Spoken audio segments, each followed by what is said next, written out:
Hey guys, welcome back to Chintu sir की class. और आज की इस क्लास में हम इंग्लिश ग्रामर के एक और बेसिक कॉन्सेप्ट को क्लियर करने वाले हैं, जो है आपके सिंपल सेंटेंसेस। देखिए, सिंपल सेंटेंसेस यदि अभी तक आपने नहीं किए हैं, आपको इनके सेंटेंसेस बनाने नहीं आते हैं, तो आप एक बहुत बड़ी भूल कर रहे हैं। कुछ बच्चे इनको स्किप कर देते हैं क्योंकि उनको लगता है कि ये तो हमें आते हैं। देखिए, ये आपको आते नहीं हैं, तभी तो आप सेंटेंसेस बनाते हैं और जहां पर आप has, have, had, do, does, is, am, are, was, were का इस्तेमाल करते हैं, तो वहां पर कई बार आप कंफ्यूज हो जाते हैं ना। आपको पहचानने में नहीं आता कि भैया ये कौन सा टेंस है। तो देखिए, ये जो सिंपल सेंटेंसेस है ना, ये टेंसेस की तरह ही होते हैं। ठीक है, जैसे टेंसेस का सेंटेंस आपको दिखेगा, वैसा ही सेंटेंस आपको इनका दिखेगा। जैसी हेल्पिंग वर्ब आप टेंसेज में इस्तेमाल करते हैं, वैसी हेल्पिंग वर्ब आप सिंपल सेंटेंसेज में इस्तेमाल करते हैं। लेकिन वहां पर और यहां पर एक फर्क होता है। वो क्या है? वो है वर्ब का। ठीक है, ये जो सिंपल सेंटेंसेज है ना, इनमें आपकी जो वर्ब है वो नहीं होती है। ठीक है, इनमें जो वर्ब की फॉर्म्स है वो नहीं होती है। ये जो सिंपल सेंटेंसेज हैं, इनको भी टेंसेज की तरह तीन भागों में बांटा गया है। ठीक है, एक तरफ आपके आते हैं प्रेजेंट वाले, एक तरफ आपके आते हैं पास्ट वाले, और एक तरफ आपके आते हैं फ्यूचर वाले। ठीक है, प्रेजेंट, पास्ट और फ्यूचर, इनको भी टेंसेस की तरह तीन भागों में बांटा गया है। लेकिन अब इसके बाद इनको और ज्यादा डिवाइड नहीं किया गया, जैसे कि टेंसेज में था इंडेफिनिट और जो कंटिन्यूअस, परफेक्ट, परफेक्ट कंटिन्यूअस, ऐसा इनमें कुछ भी नहीं है। इनमें क्या है? देखिए, इनमें ऐसा तो कुछ है नहीं, लेकिन इनको तीन जो ये आपके डिवाइड किए गए हैं, इनको अब कैसे बांटा गया है? सबसे पहला पजेशन। ठीक है, पजेशन वाले केस में आप इनको इस्तेमाल करेंगे। दूसरा स्टेट ऑफ बीइंग। ठीक है, स्टेट ऑफ बीइंग वाले केस में आप इनको इस्तेमाल करेंगे। ठीक है, एक तो आप पजेशन बताएंगे किसी चीज का, और एक स्टेट ऑफ बीइंग के बारे में बात करेंगे। अब बात यहां पर ये आती है कि ये पजेशन का मतलब क्या है ना? ये पजेशन हम मतलब किस चीज को कहते हैं? देखिए, इसका मतलब होता है जब आप किसी चीज के बारे में बात करते हैं कि कोई वस्तु किसी के पास है, किसी के पास थी और किसी के पास होगी आने वाले समय में। ठीक है, तो वहां पर आप पजेशन का जो है सेंटेंस बनाते हैं। स्टेट ऑफ बीइंग का मतलब होता है आप किसी की अवस्था के बारे में बात कर रहे हैं, आप किसी के बारे में बात कर रहे हैं कि उसकी स्टेट क्या है, वो कैसा है, कहां पर है। ठीक है, तो ये सारी जो चीजें हैं वो आप स्टेट ऑफ बीइंग के अंदर बात करेंगे। अब ये जो सिंपल सेंटेंसेस हैं, इनमें भी सेम टू सेम आप वही हेल्पिंग वर्ब इस्तेमाल करते हैं जो आप टेंसेज में करते थे। अच्छा, टेंसेज में आप प्रेजेंट टेंस में कौन कौन सी करते थे? हैज, हैव और डू, डज, है ना? प्रेजेंट में यही तो आप इस्तेमाल करते थे, हैज, हैव, डू, डज, और इसके बाद आपने इज, एम, आर का भी इस्तेमाल किया था। ये सेम टू सेम यही आपकी हेल्पिंग वर्ब यहां पर भी प्रेजेंट में इस्तेमाल होंगी। और जो पास्ट में आप वहां पर इस्तेमाल करते थे, वाज, वर, डिड और हैड, वो यहां पर इस्तेमाल होगा। और विल का इस्तेमाल फ्यूचर में होगा, क्योंकि विल का इस्तेमाल हम टेंसेज में भी फ्यूचर में करते थे। ठीक है, तो चलिए इनके सेंटेंसेस बनाते हैं और इनको समझने की कोशिश करते हैं कि कहां पर किसका हमें और कैसे इस्तेमाल करना है, कौन सी हेल्पिंग वर्ब से इनमें से कौन सा सेंस निकलने वाला है। ठीक है, उससे पहले देखिए, यदि अभी तक आपने हमारे कोर्स को ज्वाइन नहीं किया है तो आप कर सकते हैं, लिंक आपको नीचे डिस्क्रिप्शन में मिल जाएगा, या फिर आप डायरेक्ट प्ले स्टोर पर जाकर हमारे जो ऐप है, इसका नाम है अल्फा स्पोकन इंग्लिश, इसको सर्च कर सकते हैं। और ये लोगो है, इससे आप इसको पहचान सकते हैं। आप इसको इंस्टॉल करें, इस पर रजिस्टर करें, और इसमें आपको एक कोर्स मिलेगा जो है 1500 रुपए का। ठीक है, लेकिन अभी इस पर डिस्काउंट कर दिया है मैंने, अभी फिलहाल ये आपको 499 में मिल जाएगा। 1500 रुपए वाला कोर्स 499 में आपको मिल जाएगा। और ये जो कोर्स है ना, इसकी खासियत है कि ये कोर्स आपका लाइव रहने वाला है, बिल्कुल। ठीक है, और इस कोर्स में आपको बेसिक से एडवांस तक सब कुछ मिलेगा, इंग्लिश के सभी क्लास नोट्स, और यदि आप इंग्लिश के कॉन्सेप्ट बिल्ड करना चाहते हैं तो भी आपको दिख जाएगा। ठीक है, और यदि आप हमारे ई बुक्स परचेज करना चाहते हैं तो वीडियो के नीचे आपको दिख रही होंगी, या फिर आपको हमारे ऐप में भी ये सब कुछ जो चीजें हैं वो मिल जाएंगी। तो लिंक डिस्क्रिप्शन में है, जाकर आप देख सकते हैं। ठीक है, सबसे पहले हम एक बात समझते हैं कि टेंसेज और सिंपल सेंटेंसेज में फर्क क्या होता है, क्योंकि अभी मैंने बताया कि ये जो सिंपल सेंटेंसेज है ये टेंसेज की तरह ही होते हैं। इनको भी तीन भागों में बांटा गया, प्रेजेंट, पास्ट और फ्यूचर, इनमें भी सेम वही हेल्पिंग वर्ब इस्तेमाल करी गई। तो देखिए, इन दोनों में अंतर क्या होता है? टेंसेज, इनके द्वारा हम समय और कार्य, ठीक है, तो इनमें क्या करते हैं, कोई काम होता है ना, कोई काम, देखिए कोई वर्ब है, इस वर्ब का मतलब होता है, टेंसेज में वर्ब भी तो पढ़ते हैं, वर्ब की फॉर्म्स है ना, इस वर्ब का मतलब होता है कार्य या फिर कोई भी काम। तो ये जो काम है, ये काम कब हुआ, ये काम किसने किया, ये जो सारी चीजें हैं ये हम टेंसेस के द्वारा पढ़ते हैं। ठीक है, टेंसेस में हम समय के बारे में पढ़ते हैं। टेंस का मतलब ही होता है समय या फिर काल। और ये जो कार्य है, कोई भी एक्शन जो आप करते हैं उसकी बात करते हैं हम टेंसेस में। लेकिन ये जो सिंपल सेंटेंसेस है, इनमें हम क्या करते हैं, इनमें हम किसी भी वर्ब की बात नहीं करते। पहली बात तो इनमें कोई भी वर्ब की फॉर्म होती ही नहीं है। ठीक है, इनमें हम क्या करते हैं, समय वगैरह की बात तो कर लेते हैं। ठीक है, लेकिन इनमें हम क्या करते हैं, वर्ब की बात नहीं करते। दूसरा, इनमें हम बात करते हैं किसी की अवस्था की, स्वामित्व की। स्वामित्व का मतलब है पोजेशन। ठीक है, इन चीजों की बात करते हैं। अब देखिए, टेंसेज का और सिंपल सेंटेंसेज का जो फॉर्मूला है सेंटेंस को बनाने का, उसमें क्या आपको अंतर देखने को मिलेगा। सबसे पहले टेंस का देखते हैं। ये होता है सबसे पहले सब्जेक्ट, फिर हेल्पिंग वर्ब, फिर इसमें वर्ब आती है और फिर लास्ट में ऑब्जेक्ट भी आ जाता है। और OW का मतलब है अदर वर्ड्स। यदि कोई सेंटेंस में और वर्ड्स हैं वो भी आपको देखने को मिल जाएंगे। लेकिन सिंपल सेंटेंसेज में क्या होता है, अब देखो, सिंपल सेंटेंसेज में सब्जेक्ट भी आता है। ठीक है, जैसी हेल्पिंग वर्ब यहाँ पर इस्तेमाल होती है वैसी हेल्पिंग वर्ब यहाँ पर भी इस्तेमाल होगी।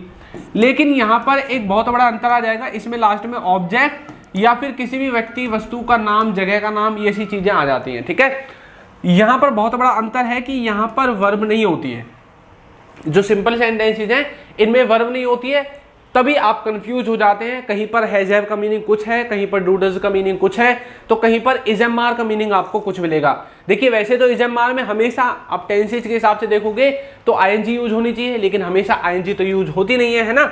आपने देखा होगा कई बार, देखिए ऐसा बोलते हैं कि ही इज गुड बॉय, है ना, मतलब वह एक अच्छा लड़का है। आपने कई बार ऐसा देखा होगा। ठीक है, तो यहाँ पर दीदी इजएमआर तो है लेकिन आईएनजी वाईएनजी तो कुछ है ही नहीं। तो ये जो सेंटेंसेज हैं इस तरह के, ये आपके सिंपल सेंटेंसेज के द्वारा बनाए जाते हैं। ठीक है, अब देखिए, आपने पढ़ा था टेंसेज में कि हैज और हैव के बाद वर्ब की थर्ड फॉर्म आती है, लेकिन मैंने तो बोला ही हैज ए कार। ठीक है, मैंने तो यहाँ पर देखिए कोई भी वर्ब की फॉर्म लिखी नहीं है, मैंने तो यहाँ पर किसी वस्तु का नाम लिख दिया इनके बाद। तो ये जो सेंटेंसेज हैं ये सेंटेंसेज सिंपल सेंटेंसेज के अंदर आते हैं और इन्हीं को हम आज की वीडियो में पढ़ने वाले हैं। ठीक है, चलिए आगे बढ़ते हैं। देखिए, पहले मैंने आपको इनका बेस क्लियर कराया है कि आखिर सिंपल सेंटेंसेज है क्या, इनको पहचाने कैसे, इनके सेंटेंसेज को बनाने का फॉर्मूला क्या होता है, स्ट्रक्चर क्या होता है। अब इसके बाद हमारा जब बेस क्लियर हो गया है तो हम थोड़ा सा आगे बढ़ते हैं, है ना। देखिए, यहाँ पर जो आप अब हैज, हैव और हैड पढ़ोगे, सिंपल सेंटेंसेज में हैज, हैव और हैड जो आप पढ़ने वाले हैं, इनके द्वारा कैसा सेंस निकलेगा कि किसी के पास कुछ है प्रेजेंट में, किसी के पास कुछ था पास्ट में। ठीक है, ये वाला सेंस निकलेगा। फ्यूचर को हम सबसे लास्ट में देखेंगे, फ्यूचर में कैसे बनाना है, ये प्रेजेंट और पास्ट का है। ठीक है, और जो आपका इजम्मार और वाजवर होगा, इनके द्वारा आप किसी की कोई अवस्था है, कोई स्टेट है, ठीक है, कोई पोजीशन वगैरह है, ये चीजें आप यहाँ पर बताने वाले हैं। ठीक है, इजम्मार का इस्तेमाल प्रेजेंट में, वाजवर का पास्ट में, हैज हैव का प्रेजेंट में और हैड का पास्ट में, ये तो आपको पता ही होगा। उसके बाद डू डज और डिड का इस्तेमाल हम करेंगे सिर्फ और सिर्फ नेगेटिव और इंटरोगेटिव सेंटेंसेस को बनाने के लिए। अच्छा, ये जो डू डज और डिड हैं, ये किसके नेगेटिव और इंटरोगेटिव सेंटेंसेस बनाएंगे, ये इंटरोगेटिव नेगेटिव बनाएंगे इसके, किसी के पास कुछ है या किसी के पास कुछ था। इनके जो नेगेटिव सेंटेंसेस होंगे, भाई किसी के पास कुछ नहीं था, ऐसा भी तो बोल सकते हैं ना। नेगेटिव और इंटरोगेटिव में फिर हम डू डज का इस्तेमाल करेंगे। फिर इनके नेगेटिव इंटरोगेटिव कैसे बनेंगे, इनके बाद कुछ नहीं है, इनके तुरंत बाद ये जो इजम्मार वाजवर है, तुरंत बाद आप नोट लगा सकते हैं। लेकिन यहाँ पर हैज हैव और हैड के तुरंत बाद आप नोट नहीं लगाएंगे, यहाँ पर आपको इनमें से डू डज डिड का इस्तेमाल करना पड़ेगा हेल्पिंग वर्ब की तरह, तब आप नोट लगाएंगे। ठीक है, अब देखिए, डज, इज और हैज, ये हैं आपके थर्ड पर्सन सिंगुलर और ये आपके इस्तेमाल होंगे ही, सी, इट के साथ। किसके साथ, ही, सी, इट जो आपका सब्जेक्ट होगा थर्ड पर्सन सिंगुलर के अंदर आता है, इनके साथ। ठीक है, वर, आर, हैव, ये जितने भी बच गए हैं ही, सी, इट के अलावा, उन सब के साथ आप इनको इस्तेमाल कर सकते हैं। ठीक है, will, will be, will have, ये जो विल है ना, इसको आप किसी के साथ इस्तेमाल कीजिए, चाहे ही, सी, इट के साथ इस्तेमाल कीजिए, आई, वी, यू, डी के साथ इस्तेमाल कीजिए, कोई दिक्कत नहीं है। ठीक है, आप इनको सबके साथ इस्तेमाल कर सकते हैं विल को, विल में कोई ऐसी लिमिटेशन नहीं है। ठीक है, समझ में आ गया। यहाँ तक किसी को कोई डाउट मेरे हिसाब से नहीं होना चाहिए, अगर डाउट है तो आप मुझे कमेंट करके बता सकते हैं। ठीक है, चलिए अब हम शुरुआत करते हैं पोजेशन से,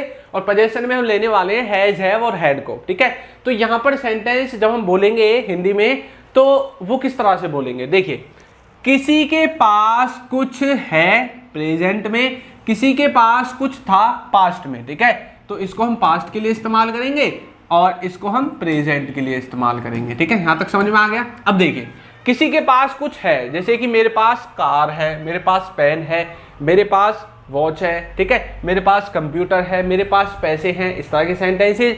और पास्ट में कैसे बोलेंगे, मेरे पास कार थी, मेरे पास पैसे थे, मेरे पास कंप्यूटर था, मेरे पास वॉच थी, इस तरह से। अब चलिए इनको बनाना सीख लेते हैं। पहले मैंने लिखा है कि मेरे पास कार है, ये तो मैंने बोल दिया प्रेजेंट के लिए कि भैया मेरे पास ना कार है, अभी है मेरे पास कार। तो मैं इसको कैसे बोलूंगा, मैं बोलूंगा आई हैव ए कार, ठीक है। तो यहां पर मैंने क्या बोला है, सबसे पहले सब्जेक्ट लिखा है, फिर आई के हिसाब से हम उसके साथ हैव इस्तेमाल करते हैं, और लास्ट में हमने क्या लिखा है, यहां पर उस वस्तु का नाम लिखा है जो हमारे पास है, ठीक है। तो ये हमारी उस वस्तु का नाम है, यहां पर आपको नाउन लिखना है लास्ट में, ठीक है। तो सबसे पहले सब्जेक्ट लिखो, फिर हैव में से कुछ भी लिखो जो आपका सब्जेक्ट के अकॉर्डिंग आता है, उसके बाद लास्ट में उस वस्तु का नाम लिख दो। I have a car, I have money, I have watch, I have a pen, ठीक है, आई हैव ए हाउस, इस तरह से आप बोल सकते हैं। कोई भी सेंटेंस बोलो आप प्रेजेंट में इस तरह से बना सकते हैं, ठीक है। अब यदि इसी को मुझे पास्ट में बनाना पड़े कि मेरे पास कार, यदि यहां पर मैं लिख दूं थी, मेरे पास कार थी, पास्ट में कार थी भैया मेरे पास, मैं ऐसा कुछ बोलना चाहता हूं। अब देखिए प्रेजेंट में तो हम हैव का इस्तेमाल कर देंगे, दो हैं तो इन दोनों में से मुझे सब्जेक्ट के अकॉर्डिंग लगाना पड़ेगा, लेकिन पास्ट में तो इकलौता हैड ही है, हमारे पास चॉइस ही नहीं है। तो कोई भी सेंटेंस हो, कोई भी सब्जेक्ट हो, कुछ भी क्यों ना हो, सब में हमें हैड को ही लगाना पड़ेगा। तो मेरे पास कार थी, तो मैं बोलूंगा आई हैड ए कार। तो देखो सिंपल जो हमारा सेंटेंस है वो बन गया है ना, कुछ भी नहीं करना। मेरे पास कार थी, आई हैड ए कार, उसके पास कार थी, ही हैड ए कार, उसके पास पैसे थे, ही हैड मनी, मेरे पास पैसे थे, आई हैड मनी, ठीक है। किसी के पास कुछ पास्ट में था तो हैड लगाओ, प्रेजेंट में है तो हैज है में से कोई भी एक आप इस्तेमाल कर सकते हैं, ठीक है। तो मेरे हिसाब से यहां तक किसी को कोई दिक्कत नहीं होनी चाहिए। आगे बढ़ते हैं। इसके बाद जब हम उनके नेगेटिव सेंटेंसेस बनाएंगे या इंटरोगेटिव बनाएंगे, तब देखिए कैसे बनाएंगे। अभी जो हमने पढ़ा था ना ये पीछे ये वाला सिस्टम, इनके नेगेटिव सेंटेंसेस और इंटरोगेटिव बनाना सीखते हैं। तो देखिए इनके नेगेटिव और इंटरोगेटिव बनाने के लिए आपको मैंने बताया था कि आपको डू, डज और डिड का इस्तेमाल करना है ना। मैंने यहाँ पर आपको बताया था, जब मैंने आपको ये वाली जो स्लाइड है यहाँ से मैं आपको दिखाता हूँ, ये वाली देखिए, जब मैंने आपको ये वाली स्लाइड दिखाई थी डू, डज और डिड की, तो मैंने बोला था नेगेटिव और इंटरोगेटिव सेंटेंसेस बनाए जाएंगे इनके। और ये किसके नेगेटिव सेंटेंसेस बनाएंगे, इनके। हैज, हैव और हैड के जो नेगेटिव इंटरोगेटिव होंगे वो हम इनके द्वारा बनाने वाले हैं, ठीक है। चलिए तो अब देखते हैं कैसे बनाएंगे इनके सेंटेंसेस। तो यहाँ पर हम क्या करते हैं, इनका जो सेंटेंस को बनाने का फॉर्मूला है वो क्या होता है, ये आपको समझना जरूरी है। नेगेटिव वो ये जो हमने पीछे देखे थे, किसी के पास कुछ नहीं है या किसी के पास कुछ नहीं था पास्ट में, ठीक है। देखिए सेंटेंस को बनाने का फॉर्मूला होगा, सबसे पहले आपको देखना है कि आपको इंटरोगेटिव बनाना है या नेगेटिव। पहले हम नेगेटिव देखेंगे। नेगेटिव में सबसे पहले लिखो सब्जेक्ट, उसके बाद डू, डज और डिड, इनमें से कोई एक आएगा, ठीक है। प्रेजेंट में डू, डज में से आएगा और पास्ट में इकलौता डिड है तो ये आ जाएगा यदि आप पास्ट में सेंटेंस बनाओगे। उसके बाद इन सब के बाद आपको लिखना है हैव। क्या लिखना है, हैव। और लास्ट में आपको उस वस्तु का नाम लिख देना है जिस वस्तु के बारे में आप बात कर रहे हैं। अब देखिए यहां पर हैव कभी चेंज नहीं होगा, चाहे सब्जेक्ट कुछ भी हो जाए, हैव चेंज नहीं होगा। सब्जेक्ट के हिसाब से हमेशा हेल्पिंग वर्ब चेंज होगी, ये डू, डज और डिड इनमें से चेंज होगा, ठीक है। देखिए डज का इस्तेमाल हम ही सीट के साथ करेंगे और डू का आई वी यू दे के साथ, यानी कि ही सीट को छोड़कर जो बच गया सबके साथ डू। और डिड तो इकलौता है, पास्ट का है तो सबके साथ लग जाएगा। किसी के पास कुछ नहीं है, जैसे मैंने बोला मेरे पास कार नहीं है, कार नहीं है, तो प्रेजेंट का सेंटेंस है, सबको पता है। सेंटेंस कैसे बनेगा, मैं बोलूंगा मेरे पास कार नहीं है, सबसे पहले सब्जेक्ट मेरे यानी कि आई। अब आई के साथ डू लगे या डज, पहले तो देखो डिड तो लगेगा ही नहीं क्योंकि डिड तो पास्ट में लगेगा। तो डू या डज में से आई के साथ क्या आएगा, डू, तो हम लिख देंगे डू, आई डू, ठीक है। अच्छा नेगेटिव में नोट तो हमने लगाया नहीं, अब यहाँ पर आपका नोट आएगा इनके बाद, ठीक है। आई डू और इसके बाद अब हमें लगाना है नॉट, ठीक है। आई डू नॉट, यहां तक हो गया। उसके बाद अब आपको लगाना है हैव, ठीक है। हैव हमने लिख दिया, आई डू नॉट हैव। अब लास्ट में उस वस्तु का नाम लिख दो, है ना, जिस वस्तु के बारे में बात कर रहे हैं। किसके बारे में बात कर रहे हैं, कार के, तो कार लिखेंगे I do not have a car, ठीक है। मेरे पास कार नहीं है, इसका ये मीनिंग हो जाएगा, ठीक है। यदि हम पास्ट में बोलेंगे कि मेरे पास कार नहीं थी, यदि हम ऐसा बोलना है कि भैया मेरे पास ना कार नहीं थी, तो मैं बोलूंगा आई। अब डू डज के स्थान पर क्या लगाना है, डिड, क्योंकि डिड का इस्तेमाल पास्ट में करते हैं, प्रेजेंट में मत करना, ठीक है। आई डिड नॉट, ठीक है, और सब कुछ सेम रहेगा। I did not have a car, ठीक है, मेरे पास एक कार नहीं थी। तो इस तरह से आप अपने सेंटेंसेस को बना सकते हैं, नेगेटिव में और इंटरोगेटिव में भी आप इनको बना सकते हैं। इंटरोगेटिव बनाने के लिए कुछ नहीं करना, ये जो डू डज और डिड होगा ये सब्जेक्ट से पहले आ जाएगा और आपका सेंटेंस इंटरोगेटिव में ट्रांसफर हो जाएगा, ठीक है। चलिए उसके बाद हम देखते हैं कि इज़-एम-आर और वाज-वर का इस्तेमाल हमें कहाँ पर करना है। तो इज़-एम-आर और वाज-वर मैंने बताया था किसी की स्टेट ऑफ बीइंग को बताने के लिए, सिचुएशन को बताने के लिए इस्तेमाल करते हैं। कैसे सेंटेंसेज इसमें आते हैं, इसमें इस तरह के सेंटेंसेज आते हैं कि कोई कहाँ पर है, कोई कैसा है, ठीक है, कोई कहाँ पर है, जैसे कि कोई घर पर है, छत पर है, स्कूल में है, दुकान पर है, मार्केट में है, इस तरह के सेंटेंसेज। और कोई कैसा है मतलब कोई पतला है, लंबा है, छोटा है, मोटा है, काला है, गोरा है ना। इस तरह के जो सेंटेंसेज हैं वो आपके किस में आएंगे, इज़-एम-आर और वाज-वर के द्वारा बनेंगे। अब यहाँ पर इज़-एम-आर प्रेजेंट के लिए और वाज-वर पास्ट के लिए इस्तेमाल होगा। जैसे कि कोई कहाँ पर है, मैंने बोला राहुल घर पर है, राहुल घर पर है, ये तो प्रेजेंट के लिए हो गया, है आ गया, ठीक है। कैसे बोलेंगे, फिर हम बोलेंगे राहुल इज एट होम, ठीक है। तो लास्ट में हमने वो जगह के बारे में बताया, वो जहां पर है, बीच में हमने हेल्पिंग वर्ब लगाई ये बताने के लिए कि ये प्रेजेंट का है, और सबसे पहले हमने लगा दिया अपना जो सब्जेक्ट है जिसके बारे में बात कर रहे हैं, वो घर पर है। अब यदि इसी को मैं बोलूं पास्ट में कि भैया वो घर पर था पास्ट में, तो मुझे राहुल के स्थान पर राहुल ही लिखना है, ठीक है। मुझे सिर्फ अपनी हेल्पिंग वर्ब वाज वर्ब में चेंज कर देनी है, तो राहुल वाज एट होम, ठीक है, राहुल घर पर था, तो इनका ये सेंस निकल जाएगा। अब कोई कैसा है, जैसे कि राहुल अच्छा लड़का है, तो बोलेंगे Rahul is a good boy, Rahul is a good boy, ठीक है। और मैं बोलूंगा राहुल अच्छा लड़का था पास्ट में, तो मैं बोल दूंगा राहुल वाज, ठीक है। तो वो इज़-एम-आर के स्थान पर मुझे क्या लगाना पड़ेगा, वाज, तो Rahul was a good boy, ठीक है। तो इस तरह से आप अपने सेंटेंसेस को बना सकते हैं, बहुत ही आसान है सिंपल सेंटेंसेस को समझना। मैंने डिटेल में आपको बताया है बेसिक से, और जो भी इनका लेवल है वो मैंने आपको बताने की कोशिश की है। आपको ये सेंटेंस बनाना है, उसके पास कार नहीं थी, उसके पास कार नहीं थी, तो इसको आपको मुझे कमेंट करके बताना है कि इसकी इंग्लिश क्या होगी। तो आपको वीडियो कैसी लगी है जरूर बताइएगा, और यदि अभी तक आपने हमारे चैनल को सब्सक्राइब नहीं किया है तो कर दीजिए, वीडियो को लाइक कर दीजिए, और एक अच्छा सा कमेंट करना बिल्कुल ना भूलें। Thank you.